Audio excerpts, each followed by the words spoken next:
এক বৃদ্ধ যে সব সময় আল্লাহর ওপর ভরসা করে।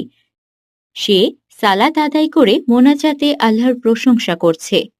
হে আল্লাহ, তুমি পরম দয়ালু ও করুণাময়। আমি সব সময় তোমার এবাদতের মশগুল থাকতে চাই।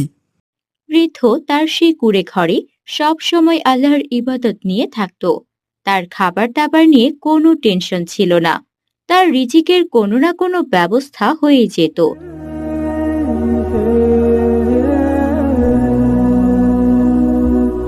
এই বুড়োর খেয়ে দিয়ে কোনো কাজ নাই নাকি? সারাদিন ঘরে কি যেন করে। তারা আল্লাহ নাকি তার সব সময় তার ইবাদত নিয়ে থাকে। এরে গ্রাম থেকে বের করে দিতে হবে, যত সব। হ্যাঁ, একদম ঠিক কথা। ওরে বের করে দিতে হবে। এই কথা বলে তারা সেখান থেকে চলে যায়। একদিন আল্লাহ তাআলা বৃদ্ধর পরীক্ষা নেন। রাতে হঠাৎ খুব ঝড় উঠে। বৃদ্ধর একটু ভয় লাগা শুরু হয়, কিন্তু তারপরও সে আল্লাহর উপর ভরসা রাখে। এক সময় সে আল্লাহর উপর ভরসা না রেখে বলতে শুরু করে, যে ঝড় উঠেছে, আমার আর এই কুঁড়ে ঘরে থাকা সম্ভব না। কখন জানি ঘরটি ভেঙে আমার মাথার ওপরে পড়ে। আমি বরং পাশেই কারো বাসায় আশ্রয় নিতে যাই। কেউ আছো তোমরা বাসায়? আমাকে একটু আশ্রয় দাও। আমি তোমাদের কাছে সাহায্য চাচ্ছি। কিছু শয়তান লোক বৃদ্ধকে আশ্রয় দেবে। এটা বলে তারা বৃদ্ধকে তাড়িয়ে দেওয়ার প্ল্যান করতে থাকে আর তাদের বাসায় প্রথমে জায়গা দেয়। আসেন আসেন, ভেতরে আসেন, এখানে বসেন। এই, ওনার জন্য কিছু খাবার নিয়ে আসো। লোকটির স্ত্রী কিছু খাবার নিয়ে বৃদ্ধর হাতে দেয়।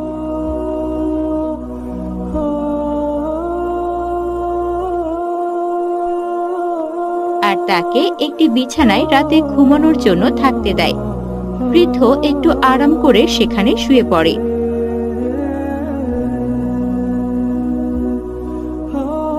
হঠাৎ মাঝরাতে বৃদ্ধ লোকটি স্বপ্নে দেখে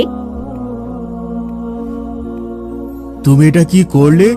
আল্লাহর ওপর তোমার এত ভরসা, তার ইবাদতে নিজেকে সবসময় মশগুল রাখতে, আর আজ সেই আল্লাহর কাছে সাহায্য না চেয়ে তুমি মানুষের কাছে আশ্রয় নিতে এসেছো। এই তোমার ঈমান? হঠাৎ বৃদ্ধর ঘুম ভেঙে যায় আর তার স্বপ্নের কথাগুলো তার চোখের সামনে ভাসে। দু চোখ দিয়ে অঝরে পানি পড়তে থাকে। আমি কি করলাম? ভুলের কারণে আমার রব আমাকে ভুলে যাবে না তো? হে আল্লাহ, তুমি আমাকে মাফ করো। আমি তোমার আশ্রয় চাই। আমার একটি ভুলের কারণে তুমি আমাকে মাফ করে দাও। বৃদ্ধ দুহাত তুলে সারা রাত আল্লাহর কাছে ক্ষমা চাইতে শুরু করে। আর সকাল হয়ে যায়।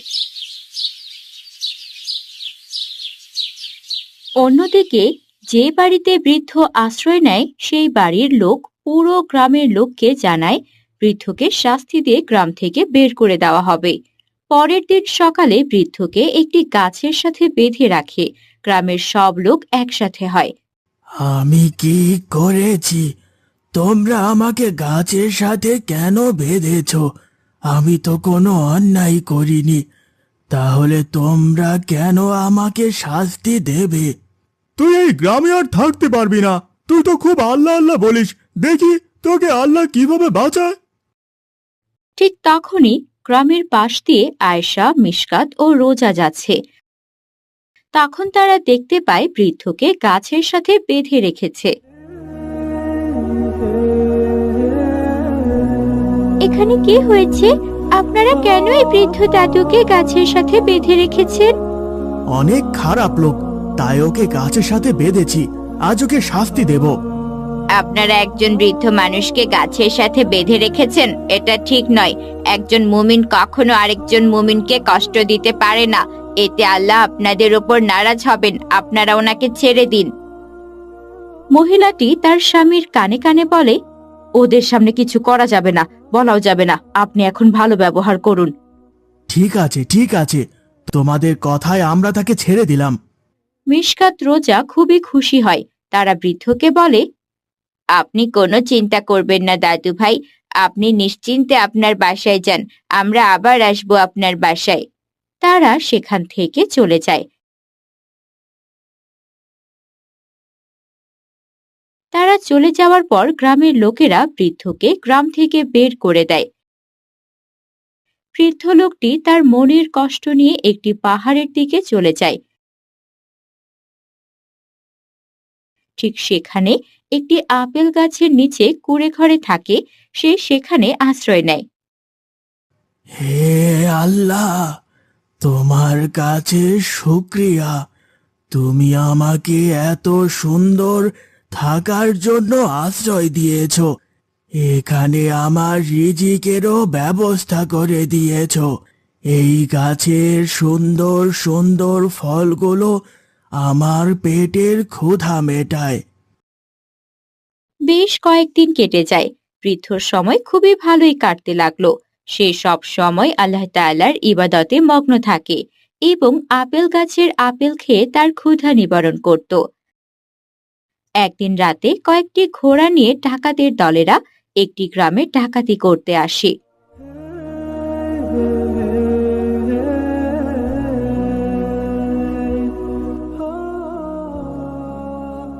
পরের দিন সকালে গ্রামের লোকেরা হতাশ হয়ে যায়। তারা নিজেদের মধ্যে আলোচনা করতে থাকে। তাদের মধ্যে একজন বলতে থাকে, আমার মনে হয় আমাদের গ্রামের যে ডাকাত দলেরা এসে লুটপাট করে নিয়েছে, তারা ওই পাহাড়ের দিকটায় বসবাস করে। হ্যাঁ, এটা হতে পারে। বেশ কয়েক বছর আগে এরকম একটি ঘটনা হয়েছিল। চলো আমরা সবাই সেখানে গিয়ে তাদের সন্ধান করি, আসলে তারা ওখানে থাকে কিনা।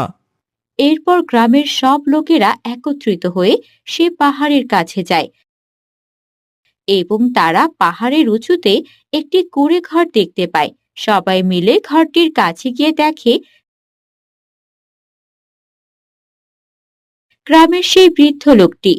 এ কি, আপনি নির্জন পাহাড়ে একাই কি করছেন? আমি এখানেই থাকি মা। আমার মনে হচ্ছে গতকালকে ডাকাতদের সাথে উনি জড়িত আছে। চলো আমরা তাকে ধরে ফেলি।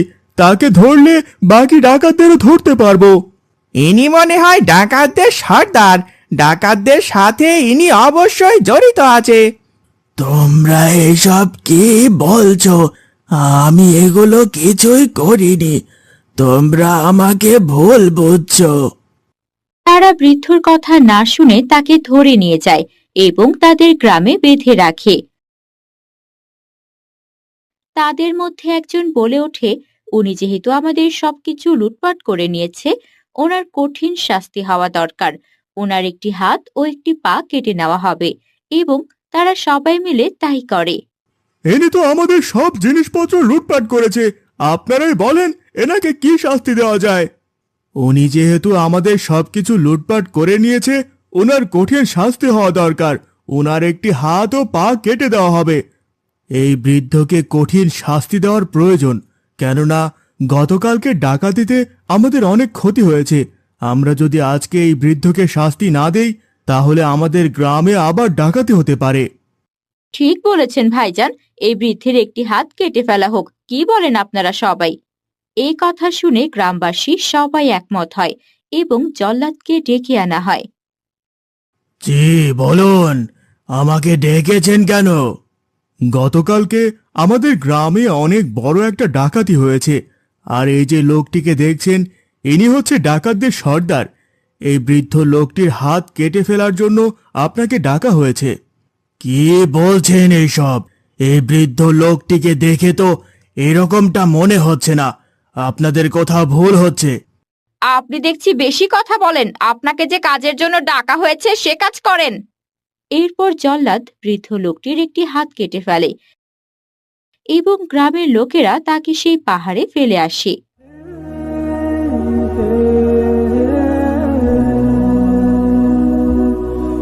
লোকটি ভেতরে গিয়ে তার চোখকে বিশ্বাস করতে পারছে না। এ আমি কি দেখছি? এটা কিভাবে সম্ভব? আল্লাহু আকবার! বৃদ্ধ তার কথা শুনে বলে, তোমরা না বলে আমার ঘরে ঢুকলে কেন? আমরা আপনাকে অনেক খুঁজেছি, খুঁজতে খুঁজতে আপনার কাছে এসেছি। এই লোকটি আমাদের এখানে নিয়ে এসেছে। বৃদ্ধ খুশি হয়ে তাদের বসতে বলে। এ তো আল্লাহ প্রিয় বান্দা ছাড়া কিছুই না। আমরা আল্লাহর একজন প্রিয় বান্দাকে চিনতে পারিনি।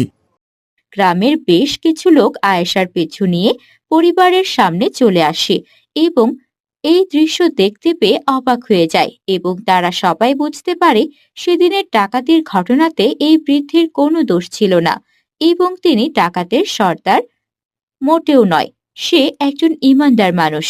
সে সব সময় আল্লাহর ইবাদত নিয়েই থাকতো। আমাদের সকলকে ক্ষমা করে দেন চাচা।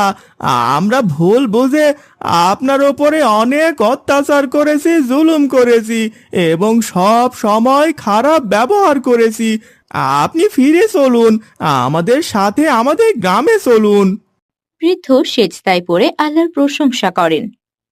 হে আল্লাহ, আমি ভুল করার পরেও আপনি আমাকে ক্ষমা করে দিয়েছেন।